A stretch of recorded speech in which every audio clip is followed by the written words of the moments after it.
Здравствуйте, уважаемые коллеги! Тема сегодняшней нашей с вами встречи будет предметная область родной язык и родная литература на уровне основного общего и среднего общего образования. Это будут методические рекомендации для учителей, которые уже работают по новым предметам.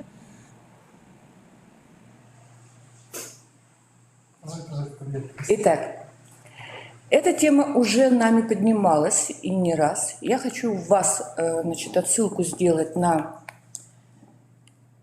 Если, конечно, я смогу эту отсылку сделать, потому что...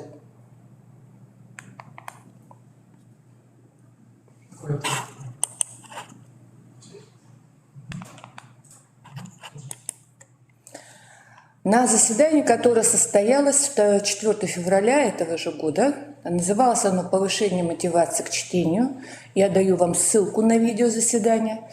К нам приходила тогда в гости учитель Сыктывкарской школы номер 36 Хазина Лидия Владимировна. Она представила рабочие тетради, которые она создает специально для преподавания предмета «Родная русская литература». Прошло уже полгода, даже больше. Надо полагать, что у нее есть еще новые наработки. Я думаю, что, может быть, мы еще ее пригласим с тем, чтобы она показала, что у нее еще есть. Но я это к тому, коллеги, что на самом деле, поскольку у нас этот предмет введен по нашим стандартам с 2015 года, я думаю, уже на всей территории Республики Коми есть немало интересного опыта преподавания этих предметов. Другое дело, что найти желающих, чтобы к нам прийти или хотя бы выступить по видеосвязи, мы над этим работаем. И как раз-таки, кто хочет посмотреть, в каком ключе работает данная учительница, пройдите на ссылку, там написано с 59-й минуты, практически первый час, когда прошел заседание, она там как раз рассказывает о своих рабочих тетрадях. Так, дальше я хочу напомнить, коллеги, об одной вещи, которую я встречаю, я читаю учительские чаты на территории, так сказать, контакта, и вижу одну и ту же вещь. И разговариваю даже с педагогами Сыктывкара. Часы, отведенные на преподавание данных предметов, тратятся на что угодно, только не на преподавание данных предметов. Объяснения самые разные, но я хочу вас к письму Министерства просвещения от 2018 года, что это время использовать для подготовки к любым формам государственной итоговой аттестации, устному итоговому собеседованию, неважно. Тратятся эти часы на что-либо иное недопустимо. Так, следующее. В основных программах я хочу только обратить внимание на то, что выделено красным цветом.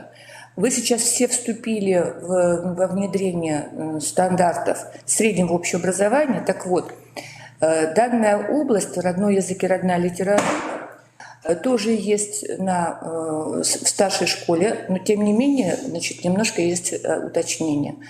Учащиеся выбирают один из предметов данной области, и также они имеют право выбрать изучение данного предмета на базовом или углубленном уровне. В остальном все точно так же, как и в основном общем образовании. Так, следующее. Я не знаю. Так, далее. Тоже масса вопросов относительно объема часов на реализацию рабочей программы. Так вот, школа имеет право самостоятельно установить время, объем часов на реализацию данных программ. Поэтому от 0,5 часов до 2 часов, по-разному это может быть, но хочу вам еще сказать, что рабочая программа на этот предмет составляется. Я знаю, что в некоторых школах включают содержание данных предметов в русский язык, в обычный предмет государственный русский язык, и в русскую литературу. Это недопустимо. То есть отметка должна стоять за родной язык и за родную литературу отдельная в аттестате и 9 класса, и 11 класса. Ну, а структура программ такая, как у вас написано в вашем нормативном локальном акте. Как минимум 3 пункта, которые здесь написаны и которые вам известны, в этой программе должны быть. Так. Может, на клавиатуре на белой нажать вправо-влево? Стрелкой. На клавиатуре белой. Итак, первый пункт обязательный – это планируемый результат. Значит, что я хочу сказать? В этой программе рабочей вы можете вот этот первый пункт сделать двумя способами. Первый – разбить предметные результаты, личностные, метапредметные, на каждый год обучения. Второй способ – личностные и метапредметные результаты представить общим блоком на весь, значит, курс обучения, а предметные результаты разбить на каждый год обучения. И еще хочу вам напомнить, что в этом году у нас новая редакция примерно основной образовательной программы основного общеобразования. Там коренным образом изменены метапредметные результаты, поэтому, пожалуйста, вот эти новые метапредметные результаты в соответствии с этой примерной программой вам нужно изменить во всех рабочих программах, учебных предметах и курсах уровня основного общего образования. Далее. Я хочу вам напомнить, что согласно части 3 статьи 13 Федерального закона, образовательная организация может применять модульный принцип. А значит, вы, в принципе, можете составить всю программу на год, состоящую из нескольких модулей.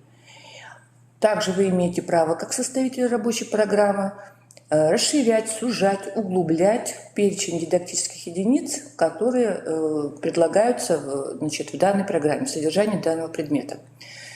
Ну, а темплан, он обычный, как и вы составляете его на любой предмет учебный. То есть последовательность разделов, распределение часов, сколько часов вы будете на контроль, сколько на практические и лабораторные работы. В любом случае, это согласно той структуре темплана, какая у вас записана в вашем положении, локальном, значит, акте вашем о рабочей программе. Потому что у каждой школы свои, значит, правила. Итак, переходим к родному русскому языку на уровне основного общего образования. Значит, здесь, как мы уже раньше отмечали, у нас есть программа примерная по учебному предмету «Русский родной язык» на все 5 лет. Она есть, но у нее есть особенности. Итак, во-первых, она декларируется как курс дополнительный к основному курсу русского языка, который мы изучаем в школе, но не на его замену. Далее. Вот этот дополнительный характер, вот это сопроводительный характер, то есть характер поддержки основного курса определяется содержанием этой программы. В общем-то, вся специфика именно в том, что она не заменяет основной курс, а именно дополняет, углубляет, расширяет. И поэтому сказать, что можно это не преподавать, а заменить на что-то другое, нет, коллеги. Здесь заявлены очень важные цели, очень важные принципы, значит, в самом идее преподавания вот этого предмета. Поэтому откинуть так просто это нельзя. Так, много вопросов часто бывает относительно объема в неделю. Конечно, 0,5 часов в неделю или час в неделю – это не очень много, исходя из того, хотя бы, что примерно программа рассчитана на 245 часов на 5 лет. Но, тем не менее, кое-что вы можете сделать. Итак, если учебный план вашей школы определил 0,5 или 1 час в неделю, то вы в основной школе можете учебным периодом заявить полугодие, потому что за четверть это там получается очень мало часов. Вы просто это прописываете в своем положении о текущем оценивании и промежуточной аттестации, что учебный период будет полугодие. Дальше. Поскольку про модули я уже сказала, вот я вам предлагаю такие, значит, варианты. Если 1 час в неделю, можно вот эти 34 часа распределить на 3 модуля. Каждый модуль по 11 часов. Можно 2 модуля, можно 1 модуль. Ежели у вас 0,5 часов в неделю, то здесь можно сделать таким образом. В учебном плане основного общего образования первое полугодие преподавать, то есть провести часы родного русского языка, а во втором полугодии родной русской литературы. Конечно, учебный план, электронный журнал не позволяет так вот свободно все это делать, поэтому формально это может быть так. Один урок раз в 2 недели. И чередуется один урок, значит, в эту неделю русский язык родной, в другую неделю, значит, родная русская литература. Во всяком случае, если вот такое конкретно 17 часов, 34 часа определено содержание, и вы знаете, что именно хотите, зачем вы хотите это проводить, то этот курс будет заметен на фоне, значит, обычного курса русского языка. Можно его сделать ярким, интересным. Предварительная работа при составлении рабочей программы. Ну, во-первых, если вы сравните планируемые результаты основного курса и планируемые результаты родного русского языка, вы увидите, что многие планируемые результаты, они одинаковые. И по-другому, конечно, быть не может. Но с учетом того, что часов вам выделили меньше, мы предлагаем вам следующий вариант. Исключить дублирование основного курса русского языка. Провести сопоставление требований к программе русского языка и к программе родного языка русского также. Да? Затем найти параллельные требования и исключить их, потому что они уже работают в программе русский язык. Дальше найти отличия, то есть дополнительные требования. И вот на этом дополнительном требовании в своей рабочей программе по родному русскому языку сделать акцент. И тогда она приобретет свое лицо, это будет уникальная программа, и, значит, дети не будут путать, какой сейчас именно у нас урок, потому что это будут разные содержания. Итак, при сопоставлении мы увидим, что у нас требования к планируемым результатам номер 1, номер 6 одинаковые, а вот в требовании номер 7 мы видим, что иначе дана последовательность. Давайте посмотрим на нее. Итак, в родном русском языке первым в 7 пункте является овладение основными стилистическими ресурсами лексики и фразеологии родного языка. А в русском языке это 5 пункт. Вот такая перестановка, вот это, собственно, и есть тот приоритет, значит, в вашем преподавании, в изучении этого предмета, который вы можете сделать основополагающим, значит, той основой, на которой вы построите программу. И плюс еще есть 8 пункт – это формирование ответственности за языковую культуру как общечеловеческую ценность. Ну и на первый план как раз и выходит, что самые слабые места наших детей – это их словарный запас, это лексика разных лексических групп и фразеология родного языка. Поэтому, если вы построите свою программу на расширение словарного запаса учащихся, на изучение лексики, фразеологии, то это будет просто замечательный труд, который, безусловно, будет только лишь, ну, во всяком случае, вот именно этот труд, который просто необходим нашим детям. Ну и модуль «Язык и культура», так именно называется один из модулей той самой примерной программы для основной школы. Вот его можно сделать главным модулем. Так, но другое дело, что планируемые результаты для этого модуля «Язык и культура», они даны в обобщенном виде. Это единица обобщающая, а значит, составитель программы должен будет потом сделать разбивку, учитывая уровневый подход к представлению планируемых результатов. У вас должен быть учащийся научиться, и учащийся получит возможность научиться. И вот здесь уже эти обобщающие единицы надо детализировать. Вот примерные планируемые результаты на 5 лет, как они выглядят в этой примерной программе. И здесь на 5 лет каждый из этих пунктов вы разбиваете на более мелкие. Это уже самостоятельно. С подбором содержания. Ну, здесь можно что посоветовать, коллеги? Ну, во-первых, часов мало. Письменной работы не рекомендуем. У нас дети достаточно пишут сочинения и письменных работ на уроках литературы, на уроках русского языка.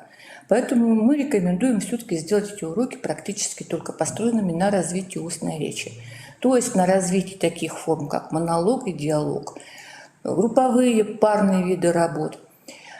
И работа прежде всего со словарями различных типов, которые должны лежать на столах наших детей, работать со сносками, с комментариями к тем произведениям русской литературы, которые они изучают в русской литературе, в основной школе. Таким образом, вот это и будет тем содержанием, на котором вы будете, значит, изучать, преподавать русский национальный язык. Вы прочитайте, пожалуйста, то, что там еще написано. Я не буду на этом акцентировать внимание, но вы понимаете, что русский язык – это не тот язык, который мы изучаем как государственный. Он состоит из территориальных диалектов. И у нас, например, есть свой в Устилимском районе Республики Коми, поэтому учителя Устилимского района, они могут построить всю программу как раз-таки на изучении русского языка в своем районе. Так, с учебниками у нас, в общем-то, состоит дело неплохо. Посмотрите, издательство «Просвещение» выпустило нам полный комплект. Для 1-4 класса, ну, это я уже так месту, и для 5-9 класса. Далее, у нас есть методическое пособие. У нас есть методическое пособие для 9 класса. Самое главное, что у нас есть примерные рабочие программы для 5-9 классов. Их даже можно скачать бесплатно на сайте издательства «Просвещение». Ссылка вам дана. То есть учебно-методическое обеспечение есть. Но, прошу прощения, напоминаю, оно рассчитано на 245 часов. Значит, нужно будет, работая с учебником, поступать избирательно, брать только то, что подходит под содержание конкретно ваших часов. Далее. Издательство «Русское слово» выпустило учебно-методический комплект «Русский родной язык» для 1-4 и 5-9 классов. То есть у нас есть учебники, у нас есть над чем работать. Только вот единственный вот момент, если вы выйдете на сайты этих издательств, вы увидите, что цена там не маленькая. Но если школа серьезно хочет работать по этим учебным предметам и обеспечить этот учебный предмет, то можно составить дорожную карту и покупать постепенно, там, с 5 класса, с 6. Можно сначала, например, один учебник на пару, то есть на два человека. Да? То есть вы можете найти варианты, которые удобны для вас на данный момент. Но даже если у вас нет учебников, это тоже не беда. Мы можем поступить иным образом, а именно можно использовать тексты из тех УМК, которые по русскому языку, которые у вас имеются. Ну, во-первых, вот посмотрите, литературоведческая статья в УМК по литературе, историко-культурная статья в УМК по истории, словарно-энциклопедическая статья любого, справочника, лингвистическая статья из УМК по русскому языку, справочно-информационные статьи из любых учебников, то есть на самом деле на 17, на 34 часа текста вам так много и не надо. Вы не будете каждый урок использовать целиком статью. Скорее всего, это будут статьи, возможно, и не маленькие, и вы поэтому можете объем в соответствии с тем временем, которое у вас на урок дан. Далее, есть прекрасные порталы, где есть иллюстрации, картины, фотографии и статьи к ним. Вы можете их использовать, распечатывать на урок, показывать через медиа. То есть, на самом деле, мне даже кажется, что это будет гораздо интереснее самим поискать то, что будет как раз вашим уникальным лицом вашего преподавания вот этого предмета. Поэтому, да, кстати, вот еще обратите внимание на учебники с портала «Советское время». Те самые учебники, по которым мы с вами учились, там очень много интересных материалов, написанных на прекрасном русском языке, и поэтому они вам тоже не будут лишними. Они там даются бесплатно, можно оттуда скачать эти учебники, можно сделать вырезки в программах специальных, и сделать слайды и работать на текстах визуально. Далее. Вот я вам даю всего один только пример. Просто подобрала небольшую совершенно статью. Вот он, пример один, сегодня в эпоху гаджетов начинается, да, и про игру бирюльки. То есть это можно, например, для 5 класса. Понятно, что дидактические материалы вы будете выбирать в соответствии с возрастными интересами детей. Они могут самостоятельно, парно, группой. Вы даете задания, которые уже им даны, и они могут вообще без вас работать. И задания самые обычные. но как раз очень важное.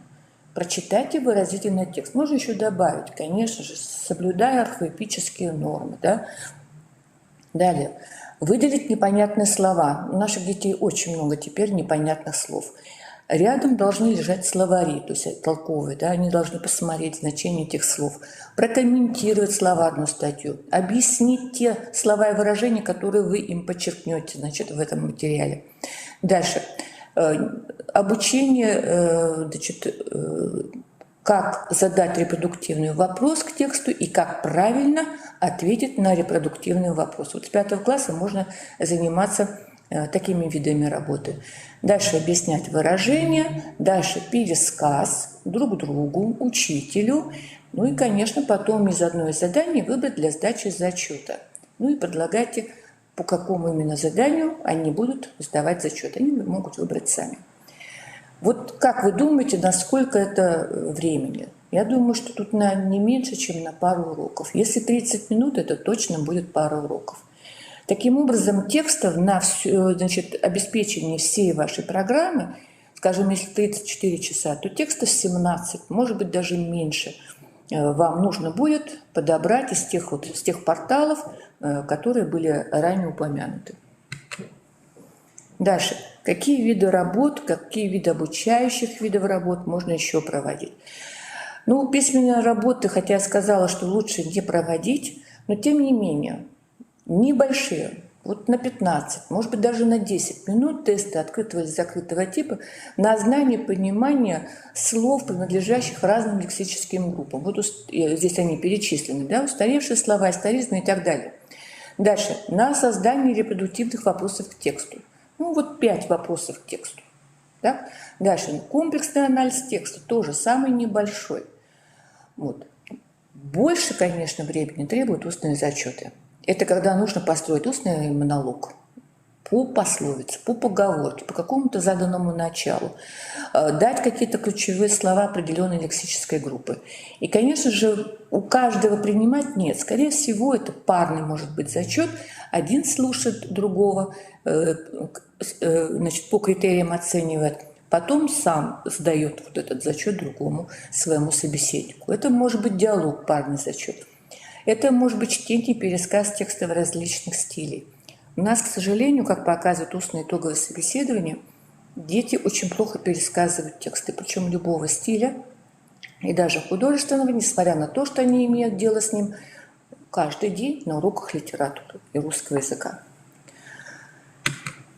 Так, родной русский язык на уровне среднего общеобразования. Значит, здесь проблема у нас, коллеги, будет следующая. Здесь у нас родной язык и родная литература, предметная область и планируемые результаты даны вместе. То есть не отделены предметы родной язык и родная литература. Значит, ваша задача разделить по учебным предметам планируемые результаты. Дальше.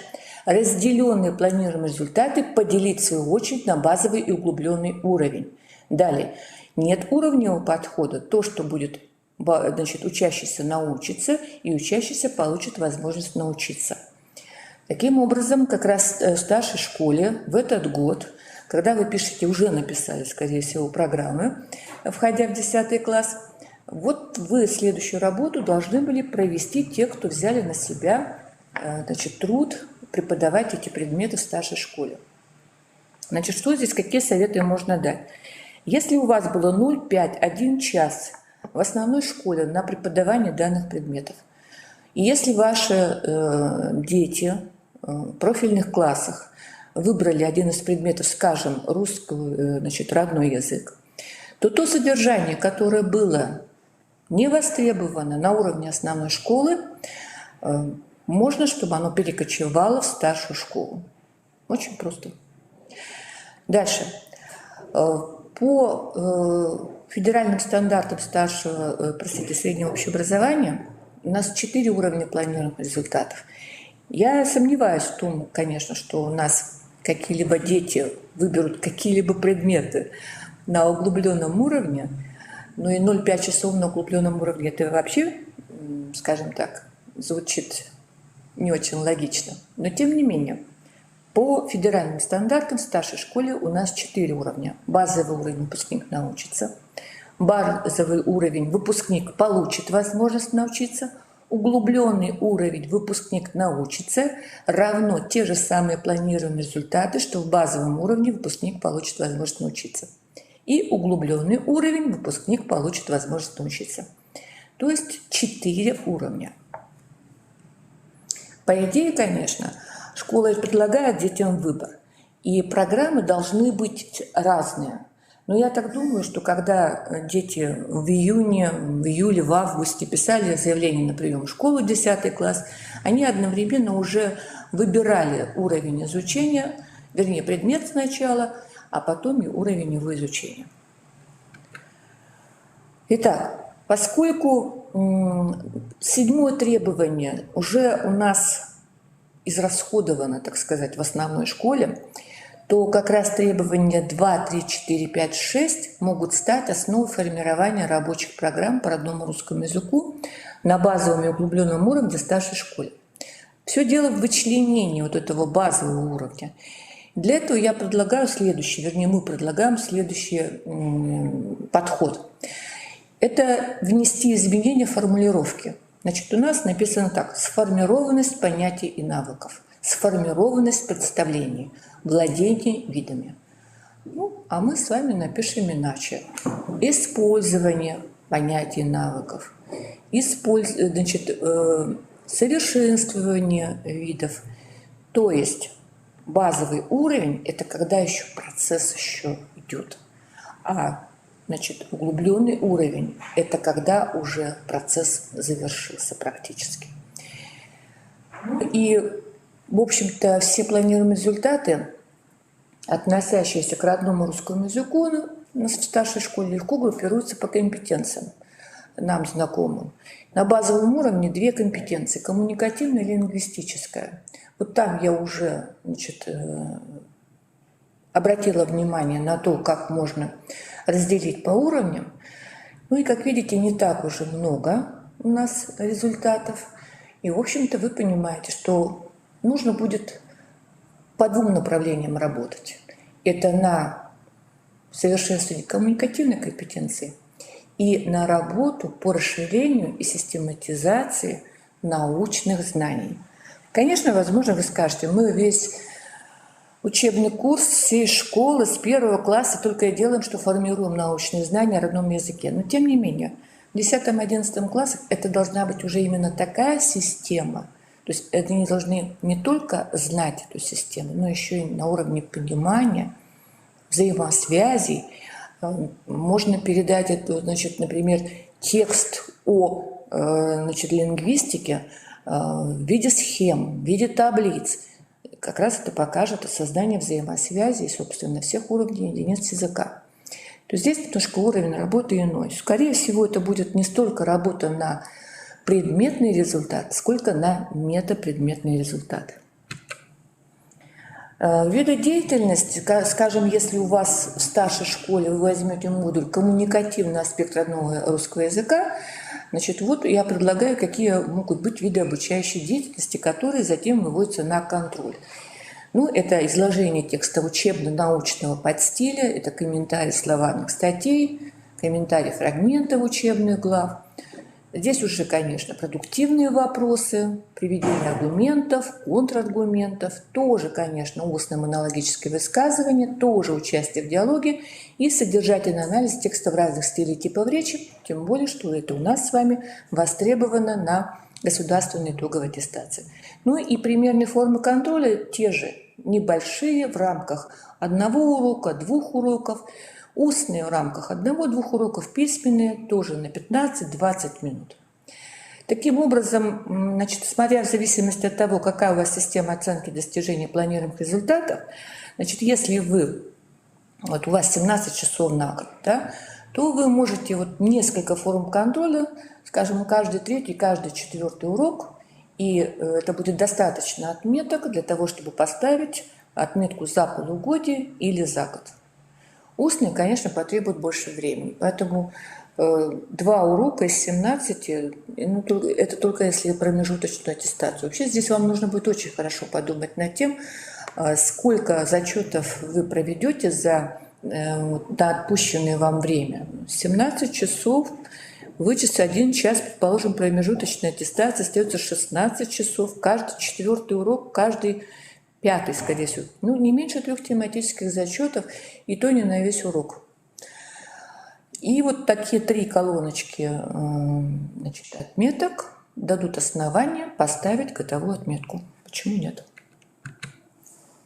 Если вы возьмете, назовете модуль «Система родного русского языка», единицы, их иерархия, то у вас могут быть такие виды обучающей деятельности, как комментарии, задания в учебнике, которые у вас есть в библиотеке, и которыми пользуются дети на уроке русского языка, комментарии, оглавления учебника по русскому языку, например, логика, значит, расположение материала. Дальше схематическое представление информации, представленной в текстовом виде в учебнике, значит, приведение, опять же, аргументов, контраргументов, умение давать свои рабочие определения лингвистическим понятиям, ну, группировать, находить сходство, различия. То есть вы видите, собственно, все, что я говорю, это, опять же, не предметные, а метапредметные навыки. Я считаю, что вот этот предмет «Родной русский язык», как и родная русская литература, и на уровне основной школы, и старшей школы, это хороший способ как раз-таки заняться не предметными результатами, а метапредметами, на которые у нас не хватает времени в курсе русского языка и русской литературы. Поэтому здесь как раз вот можно делать то, на что не хватает времени в основном курсе. Я считаю, что это хорошее решение вопроса. Ну, собственно, и все. Спасибо за внимание. Давайте теперь поговорим о родной русской литературе и о рекомендациях по составлению рабочей программы вот данного предмета. Надо сказать, что нами и в соавторстве еще с Политовой Татьяной Николаевной подготовлены были методические рекомендации, как раз вот связанные с предметной областью родной язык и родная литература. И я очень надеюсь, что мы сможем их тоже до вас довести. Значит, если говорить о нормативной базе, она фактически уже была охвачена. Значит, здесь я прошу только вас обратить внимание на один очень важный момент, на один очень важный документ, который называется «Концепция преподавания русского языка и литературы в Российской Федерации». Потому что все, что касается предметной области, фактически все основное, то, что это курс дополнительный, то, что он не должен дублировать, то, что его нельзя ущемлять, вот данную предметную область, то есть там свой предмет, свой круг вопросов. Вот. Это, конечно, уже все Татьяна Петровна осветила. Но дело в том, что когда речь идет о родной русской литературе, то здесь ситуация намного сложнее. И в то же время это ситуация, которая потенциально творчески очень много дает. В то же время нужно на что-то опираться при формировании рабочей программы, иметь какие-то ориентиры. И вот концепция преподавания русского языка и литературы в Российской Федерации, на мой взгляд, эти как раз ориентиры дает. Значит, я буду немножко дальше говорить о том, что если учебно-методическое обеспечение курса «Русский родной язык» в общем-то уже неплохо развито, то по родной русской литературе лед только-только тронулся, потому что уже появилась рабочая программа примерная. Вот, хотя статус ее еще не узаконен, но она будет внесена в реестр примерных рабочих программ. Появились учебники для начальной школы, ну, может быть, для нас с вами это не так уж актуально, но в то же время есть издательство «Просвещение» выпустило учебное пособие для 5 и для 9 классов. Вот. Это все произошло совсем недавно. 13 августа был проведен вебинар, который довел до педагогических работников данные достижения группы компаний «Просвещение». Вот. Но понятно, что вот это учебно-методическое обеспечение, оно еще до школ не дошло. Вот она еще не имеет необходимого статуса, и она еще очень неполная. Поэтому мы живем так, как жили. То есть, пользуясь своим правом образовательной организации, составлять собственные программы по данным учебным предметам, вот мы с вами сейчас посмотрим, значит, чем мы будем пользоваться. Я еще хочу сказать, прежде чем мы перейдем к нашим вот вопросам, что мы на своей странице Республиканского методического объединения учителей русского языка и литературы эту презентацию обязательно разместим. И вы посмотрите, и вы увидите, что в разных регионах, а в этой презентации как раз авторский коллектив, он этот опыт использует, ситуация с планированием, она примерно одинаковая. Вот что в Новосибирской области, что в Курской, там, что в Смоленской, что в Орловской, она примерно одинаковая. То есть мы все пользуемся примерно тем же самым бюджетом времени и находим вот как бы возможности использования их вот так, как у нас получается. Поэтому то, что мы сейчас представим здесь, это мы показываем то, что вот получается у нас, вот в нашем регионе. Вот. Я, правда, не видела пока ни одного, так сказать, типа наработок по данному предмету, который был бы составлен в Национальной Республике. Вот. Но это, понятное дело, это все появится. И в связи с этим, вот сейчас мы начнем все это по существу рассматривать, я хочу сказать, что мы очень заинтересованы в том, чтобы педагогическое сообщество показывало нам свои наработки. Потому что ясное дело, что все мы используем то, чем мы обладаем.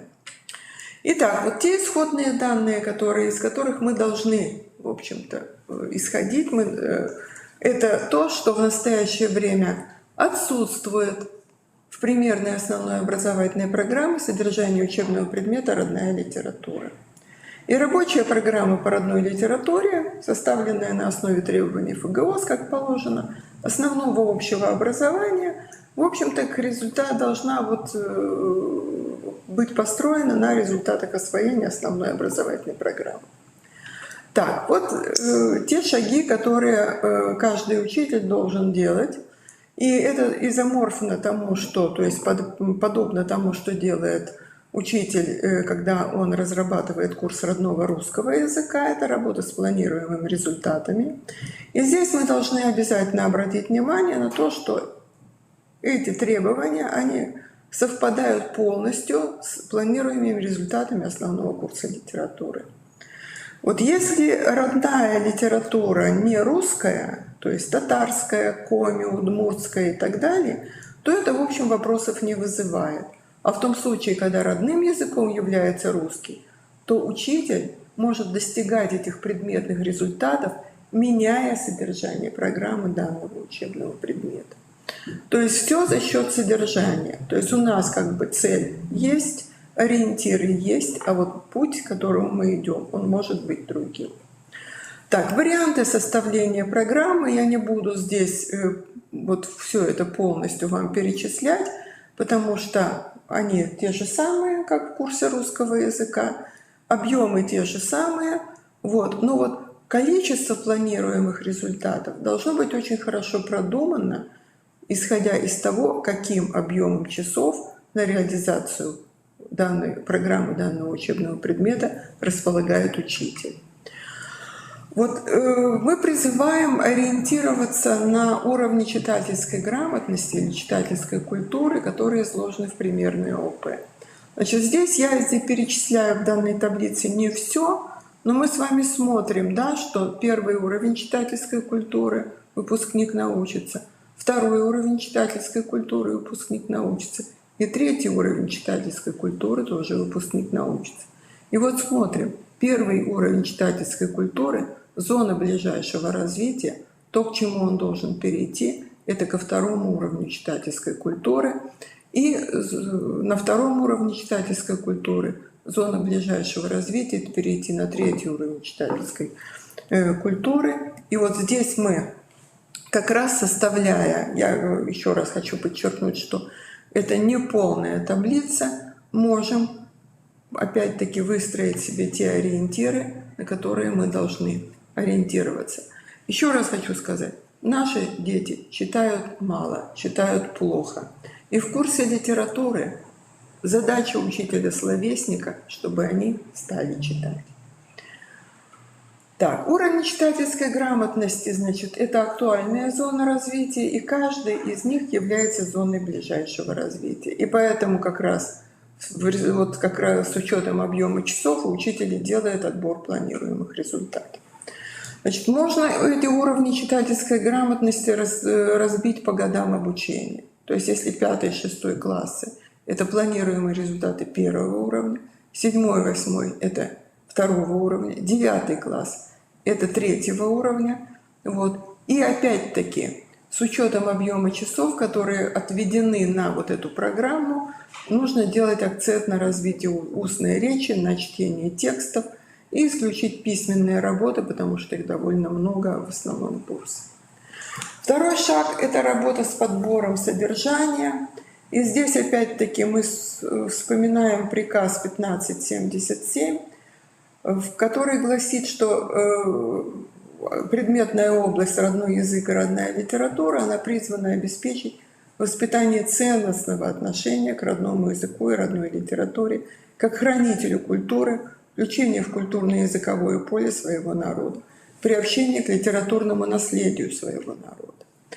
Вспоминаем концепцию преподавания русского языка и литературы, которая говорит о том, что при всем достаточном внимании к историко-культурной информации способность понимать художественный текст – это все-таки этому уделяется недостаточное внимание. И еще то, что изучаемые произведения, они не всегда соответствуют возрасту обучаемого. И внимание недостаточное уделяется произведениям жизни современных детей и подростков. Я думаю, любой учитель понимает, что между изучаемыми произведениями и ребенком зачастую существует просто пропасть. И эту пропасть сложно преодолевать. И поэтому, наверное, одна из важных очень задач в курсе родной русской литературы – приблизить художественный текст к ребенку за счет самых разных путей. То есть ребенок будет читать уже не о жизни дворянского общества в XIX веке, потому что он его не знает, не видит. Он обязан это усвоить, потому что это культурное наследие его народа. Но он будет в данном курсе, он будет читать о жизни современных детей и подростков. И обязательно нужно помнить, что опыт чтения, обсуждения такой литературы со сверстниками и взрослыми, он важен для воспитания интеллектуального развития обучающегося. Естественно, что курс литературы детской, предназначенный для детей, он не может не быть назидательным. Одна из основных его функций – это воспитательная функция. И она должна обязательно выполняться. И как раз курс родной русской литературы, он предоставляет для этого прекрасные возможности. Подбор содержания учебного предмета. Значит, если мы опираемся на эти требования, то мы разводим курс основной курс литературы и курс родной русской литературы. То есть нет речи о дублировании. И для того, чтобы нам простимулировать эту читательскую активность, нужно строить саму программу на произведениях, тематика и проблематика которых близка и понятна учащимся, их возрасту, их жизненным интересам.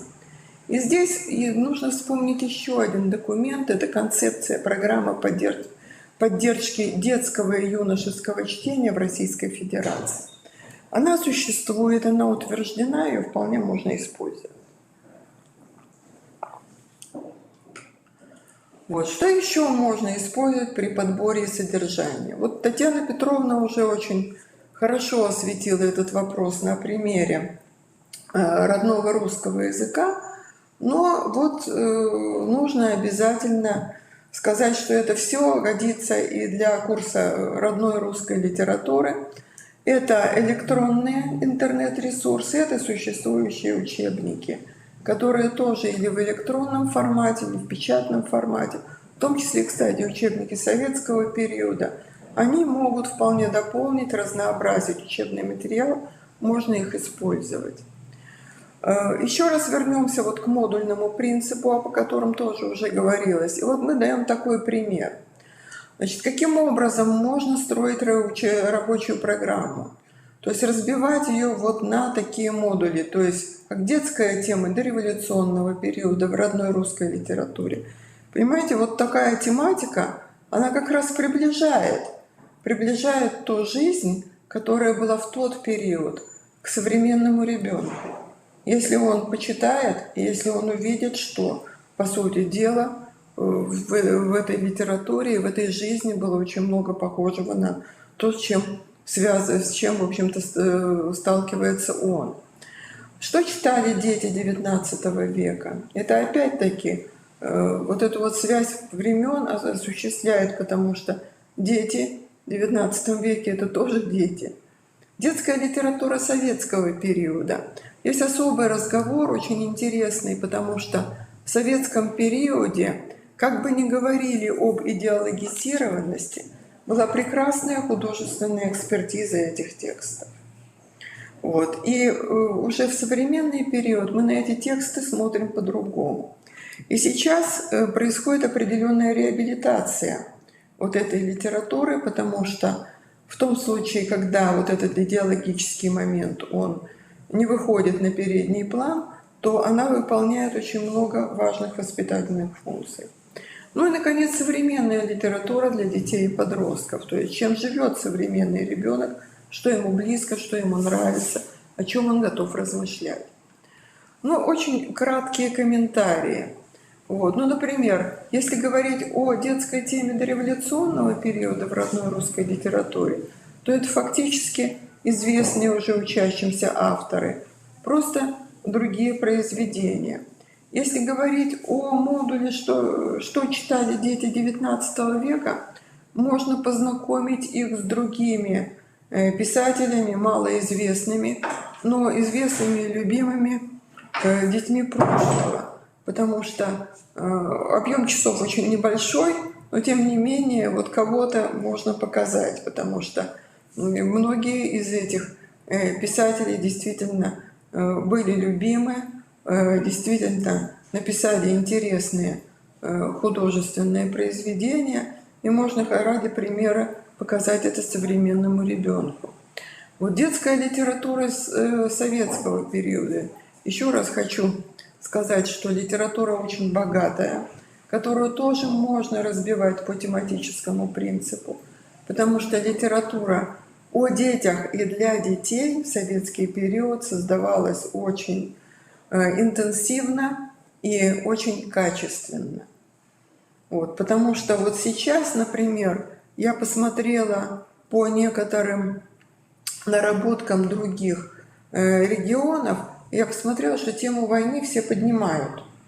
То есть фактически, особенно в тех случаях, когда речь идет о регионе, который сам пережил войну, оккупацию. Вот. Но это не просто тема войны, это еще тема «дети на войне». То есть ребенок, который пережил вот свой как бы очень вроде бы безмятежный период, так должно быть, но вот выпало это ужасное испытание, и он его пережил. Вот. При этом нужно сказать, что тексты очень разнообразные. Вот. Тексты, стимулирующие читательский интерес, и какие-то считанные произведения, ну вот здесь мы предлагаем 5, интересных для детей данного возраста вполне можно подобрать, и я думаю, что их изучение будет успешным. Еще современная литература для детей и подростков. Тоже, в общем-то, можно подбирать такую литературу. Вот. И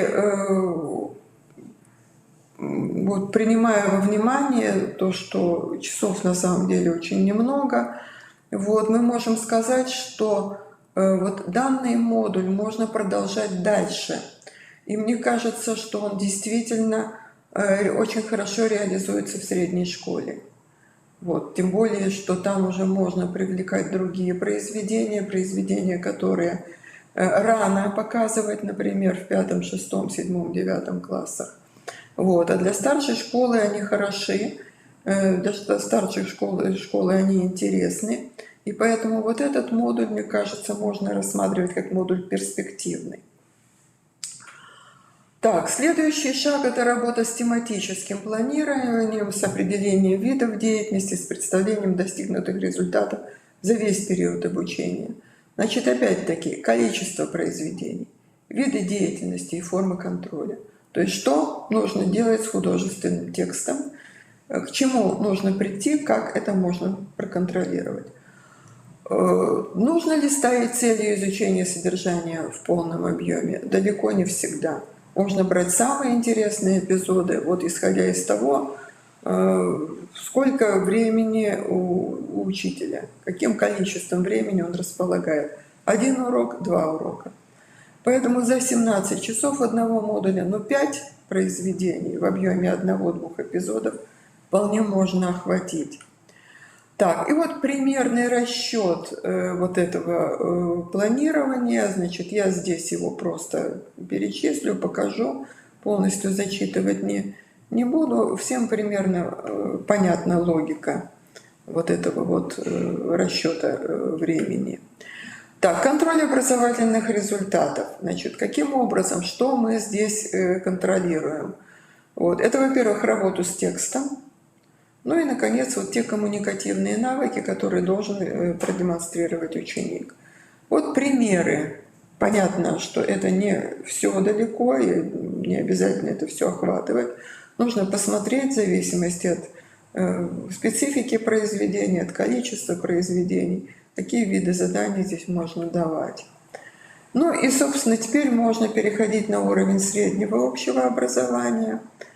Значит, здесь уже Татьяна Петровна говорила, значит, еще раз хочу сказать, что и в том случае, что в средней школе дети выбирают, и в том случае, если они выбрали родную русскую литературу, школа должна иметь 2 варианта рабочих программ по учебному предмету «Родная русская литература» на базовом и на углубленном уровне.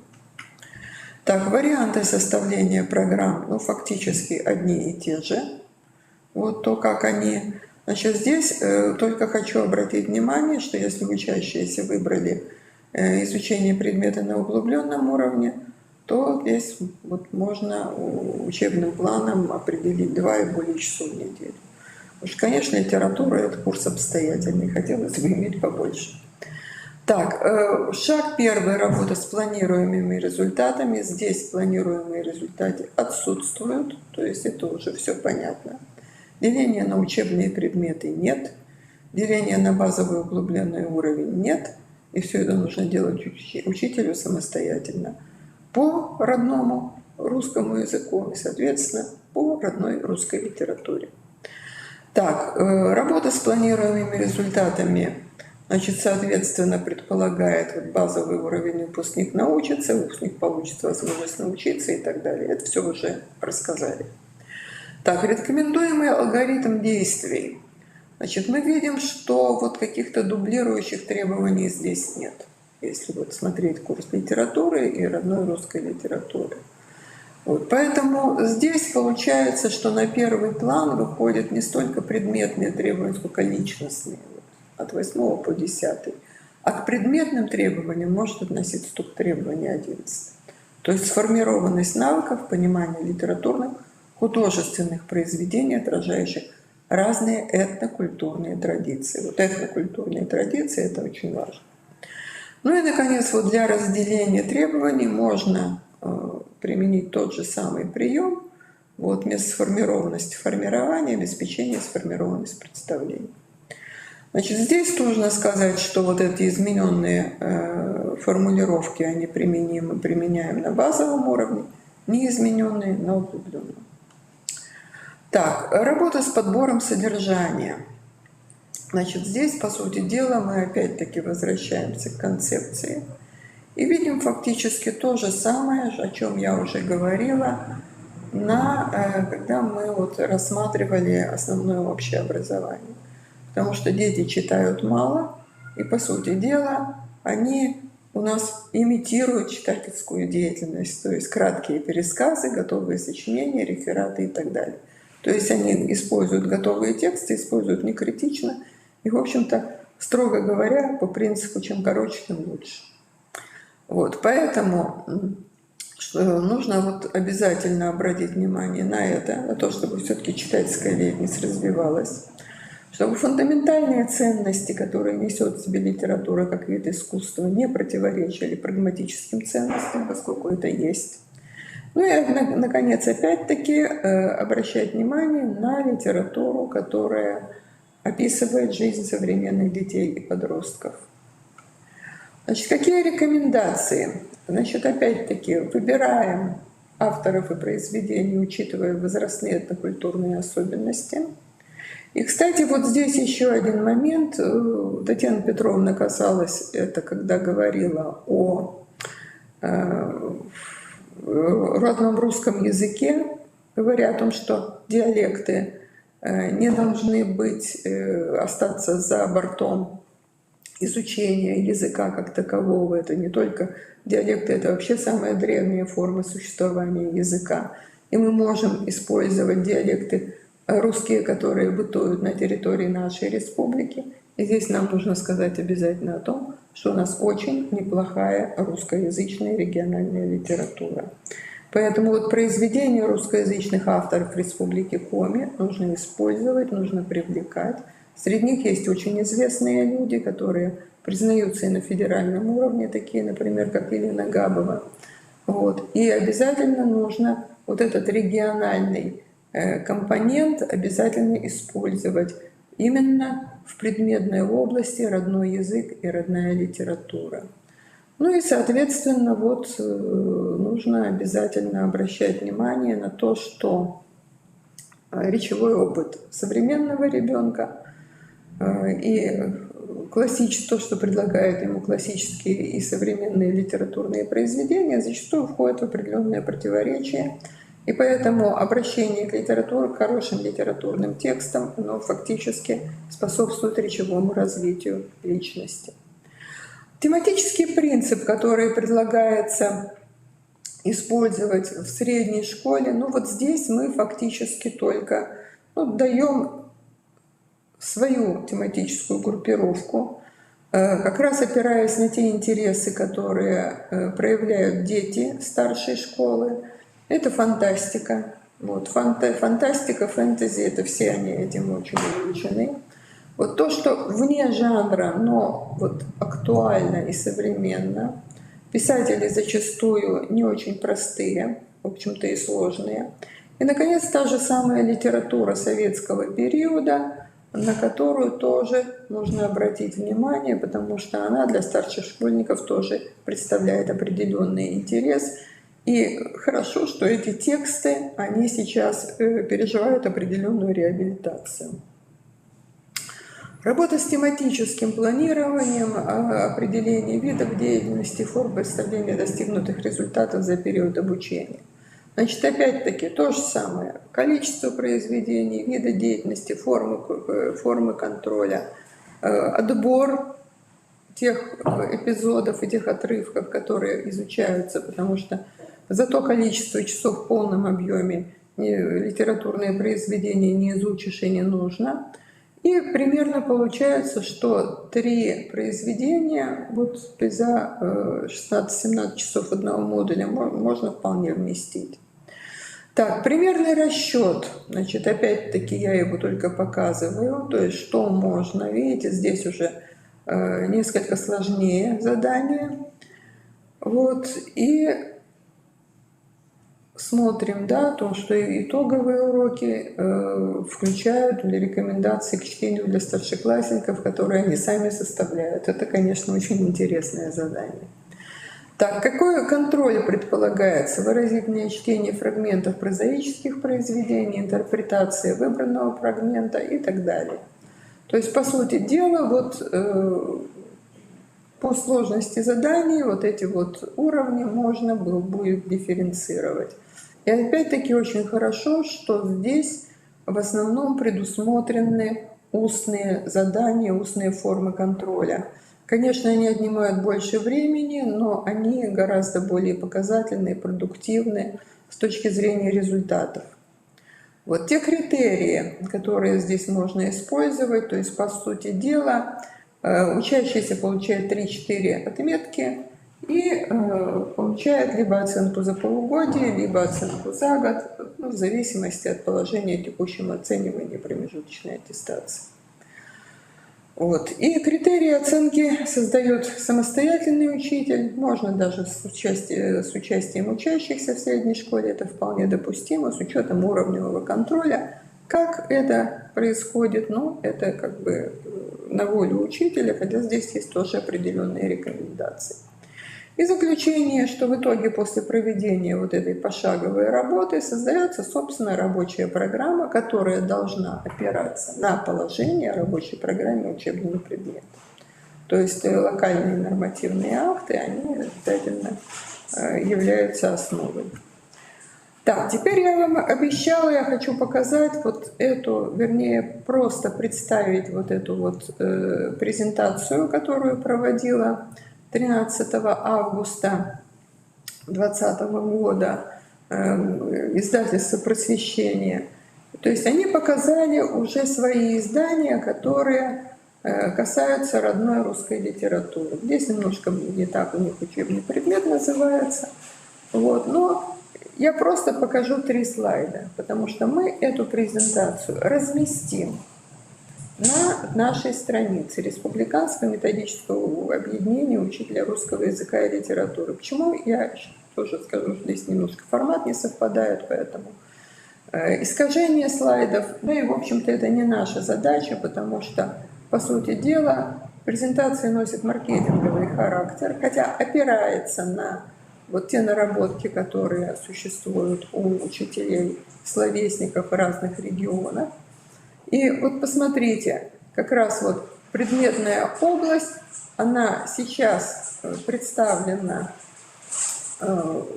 практически полным комплектом для начальной школы и создается комплект для основной школы, то есть для 5 и 9 классов. Вот. То есть на самом деле вопрос о обеспеченности учебной литературы, он потихоньку движется, потому что год назад об этом еще почти не было речи. Со средней школы, со старшей школы все намного сложнее, но я думаю, что там тоже появится. Самое главное, что есть учебник для 9 класса, который можно использовать для старшей школы, но все остальное это уже, что называется, в наших руках. И можно действительно составить какую-то дорожную карту, которая даст возможность приобретать данные пособия. Ну а так, в общем-то, наверное, все, что сегодня вот мы хотели сказать, мы уже закончили. Вот, и надеемся на обратную связь с педагогическим сообществом. Мы будем возвращаться к этой тематике обязательно, потому что она важна для национальной республики и для школы. Поэтому это только очередной этап вот этого вот разговора, который будет продолжаться. Благодарю за внимание.